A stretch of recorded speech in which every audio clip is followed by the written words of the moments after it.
everybody. We're going to look at the children are the curriculum assignment. Part 2, you already have your topic and you've written about that a little bit. And so now you're going to take that topic and develop it a little further. So when you're thinking about emergent curriculum and you're reading in complementary curriculum approach about this idea of emergent learning, and there's lots of different names for this, this idea of children and their interests being the space that we begin in to look at how we plan for what goes on in our classrooms and what's available to children in our classrooms. And so when we create a planning web or an outline or a lesson plan list, list of activities that then we're going to choose to create actual activity plans. So whenever you work for a school or a center, most centers anyway, at some point you'll be turning in things like plans or activity plans or lesson plans. Certainly if you work in the public schools, you'll even have a lot of your lesson plans provided for you. For those situations, you may not have as much freedom as I'm giving you now.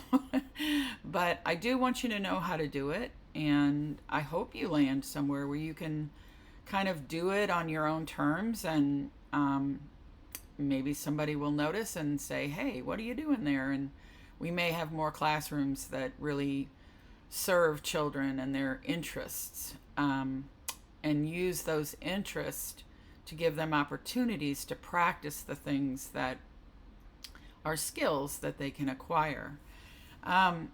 So when you create this, I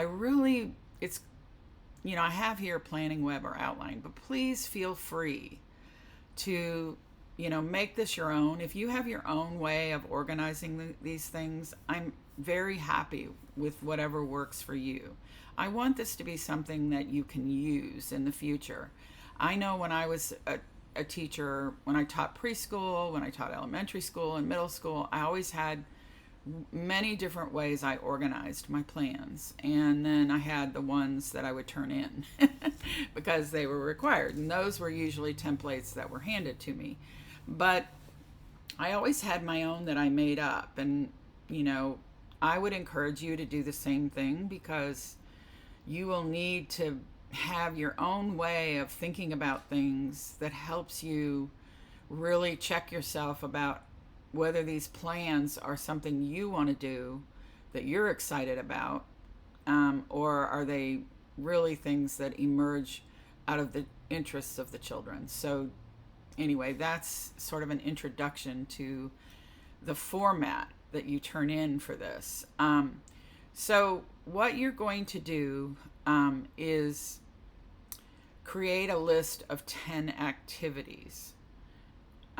When I say create a list of 10 activities, I really am looking for a format that just describes, you can hear potential activities, experiences with at least 10. So basically, maybe 2 or 3 sentences about this. I'm not asking you to do the lesson plan. I'm just asking you to say, here's the activity, here's what we would do. It can be really, really simple. I'm going to show you in a minute a plan piece that a really wonderful gal named Kristen Peterson created for teachers and downloaded for free. That's in your resources section. But for now, just be aware that you're going to create these 10 activities related to the topic. You could look at like the dog project in the resources section and say, okay, they knew the children had interest in dogs. Look at all the activities that were planned out of that. So give yourself time to go through that resources section and look at examples. The project from Chicagoland PDF has, I think, like over 100 different projects. So be sure you check those out before you try this, unless you feel pretty confident that you've got it. It's really up to you. When you create the activity, you're also going to create modifications. So you've got 13 different modification possibilities here. This is from the IDEA Act. These are the list of legal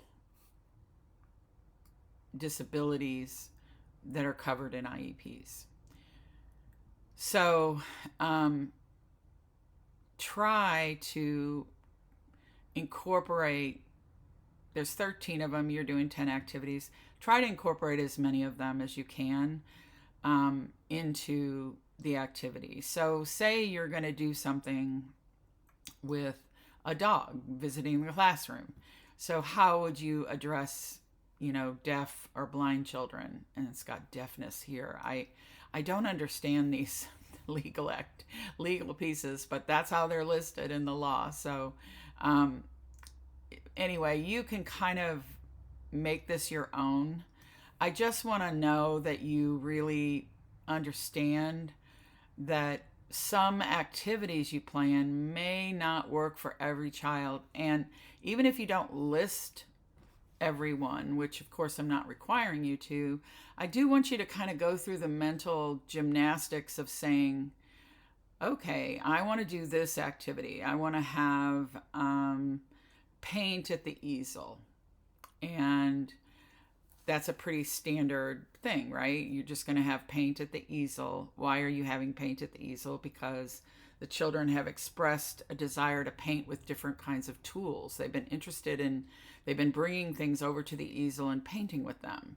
So you're going to have a bucket with a bunch of different things they could use to paint with, and then paint in the easel. So look through this list and say, well, what am I going to do about so-and-so who has traumatic brain injury and maybe will not be able to pick up all the different types of tools in that bucket?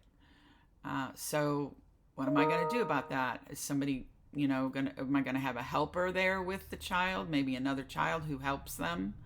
There can be lots of different ways to do modifications.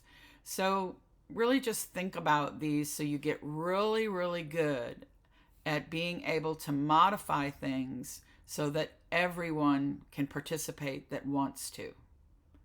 Again, get really good at the mental gymnastics and flexibility as a teacher of saying to yourself, how can I make sure that every child that wants to participate can?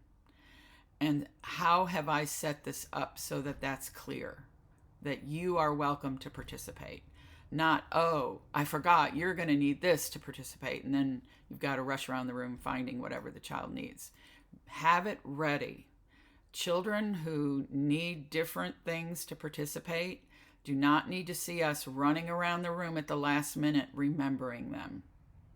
So, of course, sometimes there are going to be times when any child needs something you didn't anticipate. I'm not really wanting to think about that as much as I want that us to get used to thinking about these things, because sometimes we're going to set things up for so-and-so, but it really helps 3 other kids too. So I want to really go deeply into this. I apologize for this recording being a little longer, but I want you to really understand what I want you to get out of this and how important it is.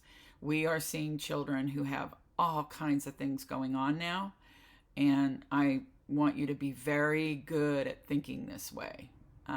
So when you create the activities, I would like for 3 of them to be able to be done indoors or outdoors.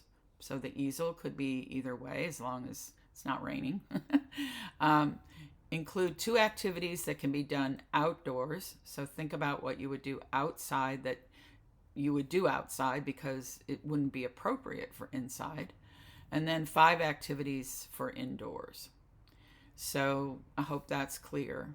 And then, as it says here, hand-drawn, computer-generated, outlined, Honestly, you could do a PowerPoint and then do a presentation. Whatever you want to do to present this to me, I'm A-okay with, as long as you check all the boxes. So here are the boxes. One modification, the required number, indoor, outdoor, etc. And then, of course, presentation, professional, spelling, etc. Okay, so I hope that's helpful. What I want to do now is go to your, let me get out of this.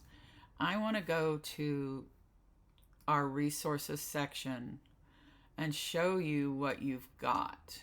I don't know if you've gone in already, great. I added things this week for this particular assignment. So let me open up and, okay, here are the things that I added that I thought would be helpful. Lesson samples. So this is coming from an early childhood educator who I really like, Kristen Peterson. She shares this as a free download on her website. I have all her free downloads in the resources section, by the way.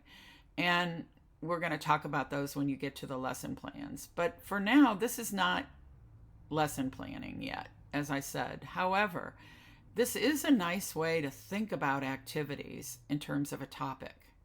So you're basically saying here, easel, right? Art, outdoors. Table 2 could be an activity with, a cooking activity or something. So say you're going to do cooking in your list of activities. So here's how she filled it in.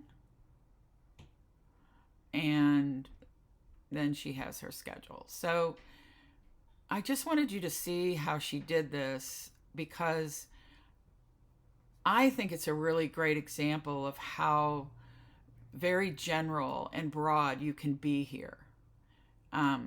Look at this. Day 2, draw a big curve in the sand. Day 1, draw a big line down on an easel.